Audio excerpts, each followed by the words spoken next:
The start of QPR's 2025-26 championship season is just 2.5 weeks away, but with the summer transfer window not due to close until 7 PM on Monday the 1st of September, there's still over a month left for Rangers to do more business, and now they're back on home soil, the rumours are starting to bubble away again. So, now that we're into the back end of pre-season and the real fixtures are peeking over the horizon, I thought this would be a good time to revisit the squad, recap the ins and outs on and off the pitch so far, and discuss the other positions that the R's could do with bolstering. I'd love to hear what you think the biggest priorities are too, so let me know down in the comments below, and let's get into it.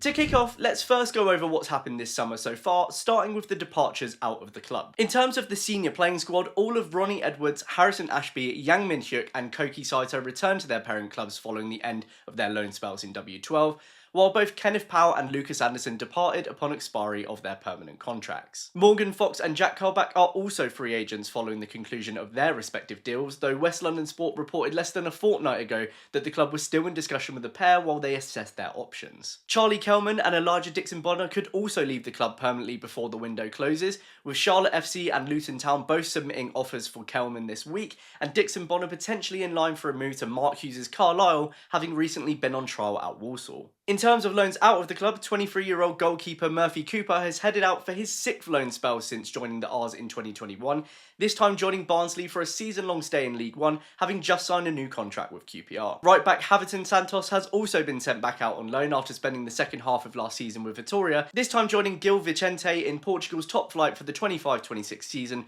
with a view to a permanent transfer. Alfie Lloyd may well join the list of Lone Rangers too, with a number of League One clubs interested in taking him on board for the season. And lastly, in terms of departures, Martí Cifuentes finally left the club by mutual consent in late June following a period of gardening leave, while assistant manager Xavi Khan last week followed him out the door to rejoin his former head coach at Leicester City. And that leads us nicely onto our ins, where new head coach Julien Stéphan has assembled a coaching team of Alou Diarra and Steve Bold. Player-wise, all of Jonathan Varane, Jimmy Dunn, Joe Walsh and Sam Field have signed new contracts with the club this summer, while Mickey Frey and Steve Cook have also had contract extensions activated by the club and Cook respectively. West London Sport have alluded multiple times this summer that Frey could yet sign another new deal, as could Paul Smith, though that one seems to have gone a little bit colder since it was first reported. When it comes to completely new additions to the squad, all 3 of QPR's signings so far came in as many days nearly a month ago, with centre-back Amadou Mabenge, right-back Keely Adamson and right-winger Kwame Poku all becoming the first arrivals of the Julien Stéphan era. So, with the movements in and out of the club recapped, let's take another look at where the squad is now and what still needs to be done in this summer transfer window. When I looked at the squad earlier in the summer, my view was that we needed around 8 first-team players, and with 3 through the door so far, that's more or less exactly where I'm still at now,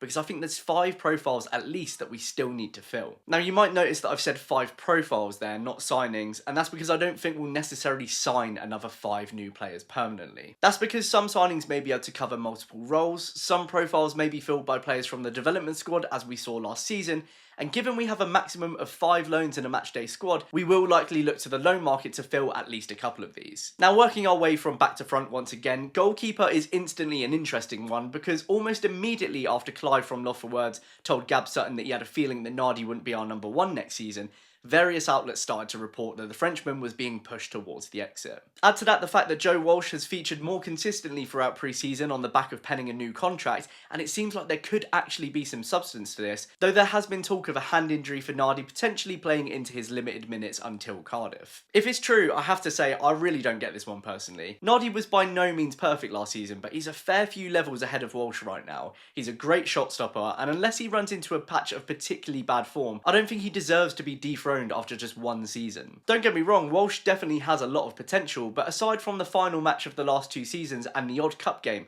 he's really not featured enough for me to feel confident about him making the jump up to number 1 just yet. I appreciate there's a conversation around Walsh being more of a saleable asset than Nardi given his age and potential, but if anything, Cooper seems like a keeper that would be more ready to come in as a championship number 1, given the consistent first team football he's been playing at various clubs over the last couple of years. It's been a mixed bag as a whole in pre-season for Rangers so far, so I'm not going to pin all of the blame on Walsh, but again, I think a few of those goalkeeping errors that he's made in the game so far have exposed the lack of thinking behind this one, if there is any truth to Nardi's place potentially being at risk. Moving into defence, the re-signing of Jimmy Dunn has sorted us out at right back. It gives us that bit of extra depth at centre back as well, if needs must. While the arrival of Keely Adamson offers some young, pacey and athletic competition and rotation, albeit he is a player that feels like a similar gamble to other acquisitions we've made in this position in recent years. At centre back, Amadou Mabenge has come in and added some depth, a really smart move I think, one because it was on a free, and two because I think it will really help us to ease the loss of Steve Cook next summer. Personally though, while it's not the #1 top priority, I do think we need another centre-back here as an option. I would have thought that even if Clark Saltwell was fighting fit, but given he's not featured in pre-season at all so far,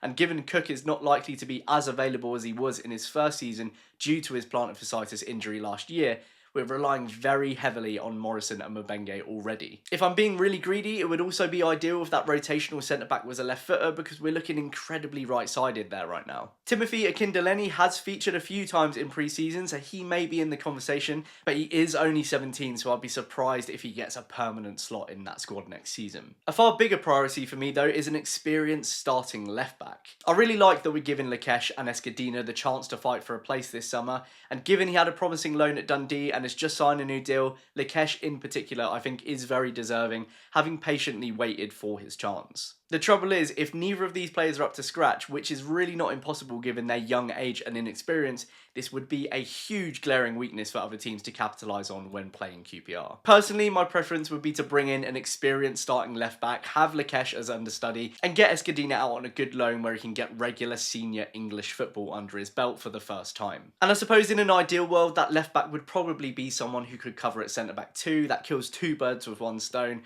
which while I'm not keen for us to re-sign him, is something that Morgan Fox offered us in the last couple of years. Moving into midfield now, and just like at left back, I really think we're in desperate need of an experienced, progressive midfielder. Again, I'm not wanting us to give Colback a new deal at all, but if he does go, we need a seasoned, gritty veteran in there that's going to bulk us up and get us playing the ball forwards. I know it's only pre-season, but with Varane not featuring so far, we're looking as soft as ever in the middle of the park, and it would be so frustrating to watch us start the season like that again, just as we did last August. For me, a centre mid is right up there with a left back in terms of importance, and whether we bring one in of quality or not will change my mind considerably in terms of where I think we'll finish this season. Further up the pitch, on the flanks and in the 10, it seems we have loads of options. Out on the right wing, we have all of Poku, Vale and Dembele ready to hash it out. Benny can also provide extra depth there, though given the three likely ahead of him in the pecking order, I wouldn't be too surprised to see him head out on loan. In the 10 role, Stefan has commented that he sees Chair featuring far more regularly in his preferred position in the middle, while Madsen will also be on the gaffer's mind given he ended last season with a decent patch of form. Dembele's also featured there regularly in pre-season too, and he may have to battle it out with Chair and Madsen if Poku or Vale, who can also play in the middle, stake their claim out on that right hand side. Development squad signing Jalen Pearman has also featured in pre-season, so he may be able to provide additional depth without taking up a place in the senior squad, but again, time in the development squad or alone would probably be more suitable for his long-term development. Now over on the left-hand side, from pre-season, it seems that Paul Smith is set to return to his favoured flank from his Leyton Orient days,